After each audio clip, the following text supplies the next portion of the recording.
WhatsApp guys, Israel और America से कैसे बच गया ईरान वर्सेस इजराइल के ऊपर वीडियो है अर्जुन की। देखते हैं क्या पूरा मामला। और सुनने में तो ये भी आ रहा है कि किसी भी वक्त या कुछ महीनों में या ये अभी बकाया है, कुछ तो होगा है। मतलब कि अभी वॉर मुझे लगता है कि पॉज हुआ है, खत्म नहीं हुआ है, प्लानिंग चल रही होगी। 1 2 3 गो। सोच के देखो दोस्तों, एक तरफ दुनिया के दो सबसे पावरफुल देश अमेरिका और इजराइल, जिनके पास दुनिया की सबसे एडवांस्ड मिलिट्री टेक्नोलॉजी, सबसे बड़ा इंटेलिजेंस नेटवर्क और अरबों डॉलर का डिफेंस बजट। दूसरी तरफ ईरान, एक ऐसा देश जिस पर सालों से सैंक्शंस लगे हैं, जिसकी इकोनॉमी भी स्ट्रगल कर रही है। फिर भी ईरान न सिर्फ टिका हुआ है बल्कि एक्टिवली रेजिस्ट भी कर रहा है। तो सवाल ये है कि यूएस और इजराइल के साथ होने के बावजूद ईरान को कोई हरा क्यों नहीं पाया। आज इसी सवाल पर डीप डाइव एनालिसिस करेंगे। वीडियो पसंद आए तो अपने दोस्तों से इसे जरूर शेयर करें। एआई जनरेटेड विजुअल्स, गजब information. Part 1, Iran historical context. दोस्तों, ईरान को समझने के लिए हमें उसकी हिस्ट्री में जाना पड़ेगा। 1979 में इस्लामिक रेवोल्यूशन ने एक पूरे सिस्टम को उलट दिया। मोहम्मद रेजा शाह पहलवी की प्रो वेस्ट मोनार्की को गिराकर अयातुल्लाह खुमैनी ने इस्लामिक रिपब्लिक की स्थापना की ईरान में। ये सिर्फ पॉलिटिकल बदलाव नहीं था, ये आइडियोलॉजिकल और स्पिरिचुअल अवेकनिंग भी थी। इस रेवोल्यूशन का उद्देश्य क्या था? एक ऐसा सिस्टम बनाना जो वेस्टर्न इंपीरियलिज्म से फ्री हो। रेवोल्यूशन के बाद ईरान ने अपनी फॉरेन पॉलिसी में एंटी अमेरिका और एंटी इजराइल लाइन पकड़ ली। 52 अमेरिकन डिप्लोमेट्स को 444 दिनों तक तेहरान में बंधक बनाना इस हॉस्टिलिटी का प्रतीक बन गया। ईरान ने खुद को लीडर ऑफ इस्लामिक रेजिस्टेंस के रूप में पोजीशन किया और यहीं से यूएस ईरान कॉन्फ्लिक्ट की शुरुआत हुई। इनफैक्ट 1979 के बाद से यूएस और ईरान के बीच डिप्लोमेटिक रिलेशंस पूरी तरह से क्या हो गए राहुल जी? खत्म। ईरान की 80 मिलियन पॉपुलेशन में लगभग 60% यूथ है जो इस आइडियोलॉजी को इनहेरिटेड फॉर्म में जीते हैं, बिलीव करते हैं इस आइडियोलॉजी को। और इसी पे अयातुल्लाह खुमैनी का एक बयान था कि हमारा संघर्ष ज्योग्राफिकल नहीं है, आइडियोलॉजिकल है। अमेरिका हमारे एग्जिस्टेंस के खिलाफ।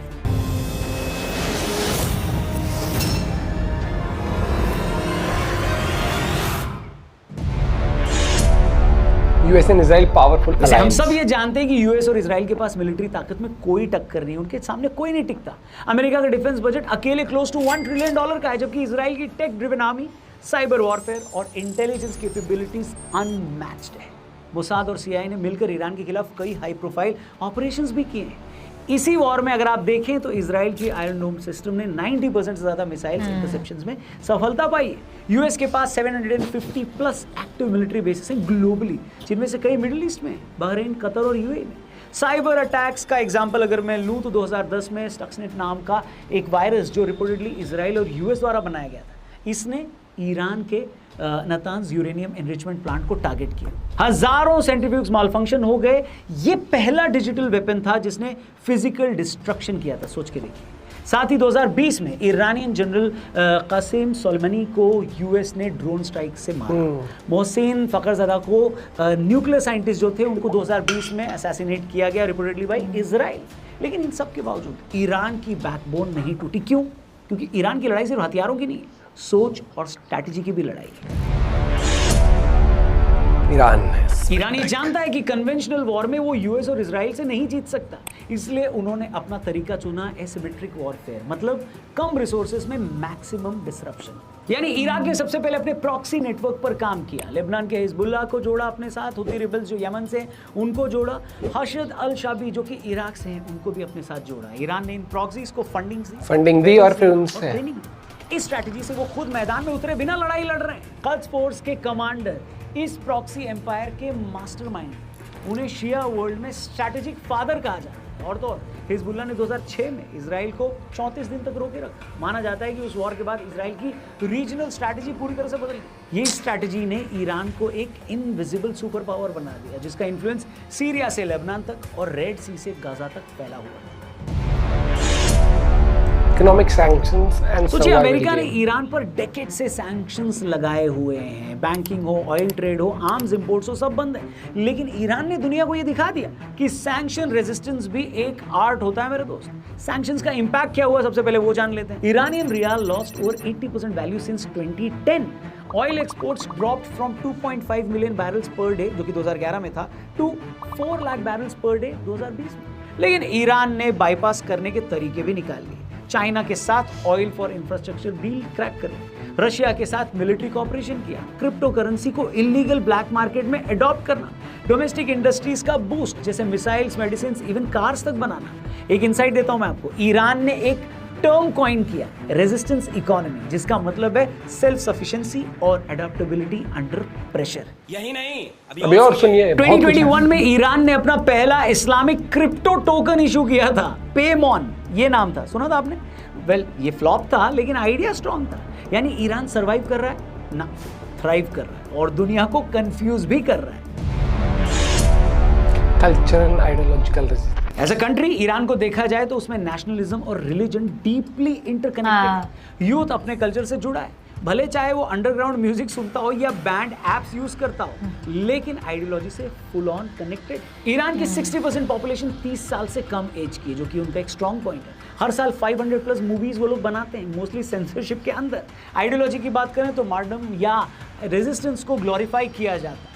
ये एक साइकोलॉजिकल आर्मर है, लोग विक्टिम नहीं फाइटर बनना पसंद करते हैं वहाँ पर। सिनेमा के इन्फ्लुएंस की बात करें तो ईरानियन सिनेमा जैसे असगर फरहादी की फिल्म्स दुनिया भर में अवार्ड जीत चुकी हैं, पर अंदर से एक साइलेंट रेजिस्टेंस भी होती है इन फिल्मों में। ईरान में एक पॉपुलर स्लोगन है, मर्क बर अमेरिका, यानी डेथ टू अमेरिका। हर फ्राइडे प्रेयर का हिस्सा होता है ये स्लोगन। ये एक पॉलिटिकल स्लोगन से ज़्यादा आइडेंटिटी बन चुका है वहाँ पर कई लोगों की। यानी ये कल्चरल रेजिलियंस ईरान को सिर्फ जिंदा नहीं रखती, उसे आइडियोलॉजिकली शील्ड भी करती है।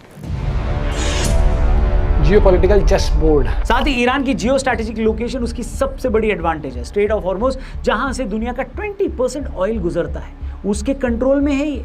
अगर ये स्ट्रेट बंद हो गया, ये ब्लॉक कर दे पूरी दुनिया में, हो सकता है। साथ पूरी ही दुनिया चाइना में और रशिया क्राइसिस। से उनके रिलेशंस लगातार स्ट्रांग होते जा रहे हैं। China Iran 25 year deal, $400 billion का इन्वेस्टमेंट, सोच सकते हैं आप। रशिया के साथ आर्म्स और ड्रोन डील यूक्रेन वॉर के दौरान ये भी हुआ। ईरान अब ब्रिक्स और शंघाई कॉर्पोरेशन ऑर्गेनाइजेशन SCO का भी मेंबर है, जहां वो यूएस सेंट्रिक वर्ल्ड ऑर्डर को ओपनली चैलेंज करता है। ईरान का सुप्रीम लीडर तो यहां तक कहता है कि we don't want war, we want independence from western dominance. यानी ईरान एक चेस बोर्ड का नाइट है। एक्सपर्ट्स कहते हैं वो अनप्रेडिक्टेबल है, डिसरप्टिव है और स्ट्रैटेजिकली प्लेस्ड भी है। तो दोस्तों, अब तो आप समझ ही गए होंगे कि ईरान को हराना इतना सिंपल क्यों नहीं है। वो एक कंट्री नहीं है, एक आइडिया है। जब तक उसके लोग अपनी सोच और आइडेंटिटी के साथ जुड़े हैं, उसे हराना मुश्किल ही नहीं, ऑलमोस्ट इम्पॉसिबल है। यूएस और इजराइल जितना भी ड्रोन, साइबर अटैक या सैंक्शंस ट्राई कर लें, ईरान ने रेजिस्टेंस का मास्टर क्लास दिया है पूरी दुनिया को। क्या लगता है आपको, ईरान एक ग्लोबल प्लेयर बनेगा फ्यूचर में? अपने न्यूक्लियर वेपन्स तैयार कर पाएगा या वेस्ट उसे आइसोलेट करता रहेगा? जो भी आप सोचते हैं, जो भी आपकी राय, कमेंट करके जरूर बताइए। अगर ये वीडियो आपको ज्ञानवर्धक लगी हो तो इसे अपने दोस्तों तक भी जरूर पहुंचाना, चैनल को सब्सक्राइब करना। Thank you for watching. जल्दी मिलते हैं। मुझे लग रहा है पाकिस्तान जैसे ने जब बना लिया है इतने, उसके बाद पहली बात तो मैं कहूंगा कि वीडियो की रेटिंग बहुत गजब हुई है। हाँ। दूसरा मैं ये कहूंगा कि यहाँ पर आपको ये चीज़ देखनी पड़ेगी कि एक कहीं ना कहीं ईरान ने ना एक सीख भी दी है। जैसे इंडिया के ऊपर आज के टाइम पे सैंक्शन लगा देंगे, ये कर देंगे, वो कर देंगे कहते हैं। ईरान ने ये दिखाया कि हम पे कितने भी सैंक्शंस लगा लो, हम फिर भी सर्वाइव कर गए, हम बढ़िया कर गए। वो चाइना से डील करना, अपने लिए आपदा में भी अवसर बनाए उन्होंने, ढूंढे कि भैया हमें अगर कोई ऐसे करेगा तो हमें कैसे। सैंक्शंस तो उस पे रशिया पे इतने लगाए थे, लगा और दिए, थोड़ी रुक गई उससे, नहीं अभी रुके। तक चल रही है। क्या होता है कि आपको एज अ कंट्री स्ट्रांग होकर दिखाना पड़ेगा, भैया मेरे को कितनी भी आंखें कोई दिखा ले, लेकिन मुझे अगर सर्वाइव करना है और मेरे को अपनी आइडियोलॉजी से चलना है और मुझे लगता है कि हम सही हैं, तो हमें कैसे सर्वाइव, क्योंकि सिर्फ सही में सर्वाइव नहीं कर सकता कंट्री में भाई आटा, दाल, चीनी, रोटी, कपड़े सब चाहिए होते, तो उनको कैसे आपको बैलेंस आउट करना है।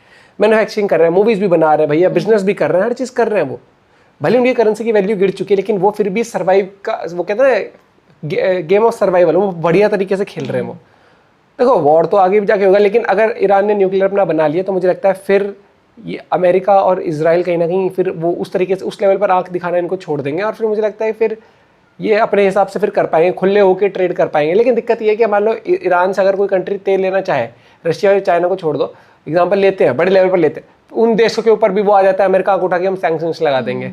बहुत चीज़ें हैं, बहुत पेचीदे मामले हैं, और ये जियोपॉलिटिक्स है दोस्तों। जैसे अब इंडिया को कर दिया ना कि रशिया को बोलो 50 दिन के अंदर खत्म करे, नहीं तो तुम वाह भैया तुमसे हो नहीं पा रहा, तो मतलब तुम हमें एज अ प्यादा यूज कर रहे हो कि तू जाके उनसे लड़ाई करके आ और पिट के आ गया, या फिर लड़ाई नहीं करके आया तो हम तेरे सैंक्शन लगा दें। ये बहुत सेंसिटिव बात है, जबकि मीटिंग टेबल टॉक्स होनी चाहिए। ये नहीं कि आप किसी और कंट्री को आगे दिखा रहे हो। तो मान लो तुम आज सैंक्शन लगा दो, साल भर बाद वॉर खत्म हो जाए, हम अपना साल भर के लिए हम अपना नुकसान करेंगे? थोड़ा सोचो ना, तुम्हारी कंपनियां थी, नहीं मैकडोनल्ड सारी बैठी हुई थी वहां पर जाके रशिया में, वॉर हुआ तो निकल गई, और जब आगे जाके सैंक्शन हट जाए तब भी तो तुम भेजोगे, या तो लिख के दे दो कि जिंदगी में कभी नहीं भेजोगे अपनी देश की कंपनियों को। सिर्फ कहना होता है, वो वाली बात है, हाथ पैर मार रहा अमेरिका भी उनसे, वो ट्रम्प से रुक पा नहीं रहा। और अरे भैया नेटो को बोलो भैया रहने दो, और यूक्रेन वाले को भी समझा दो। बाकी अपना पॉइंट भी शेयर कर सकते हो। Bye bye, take care.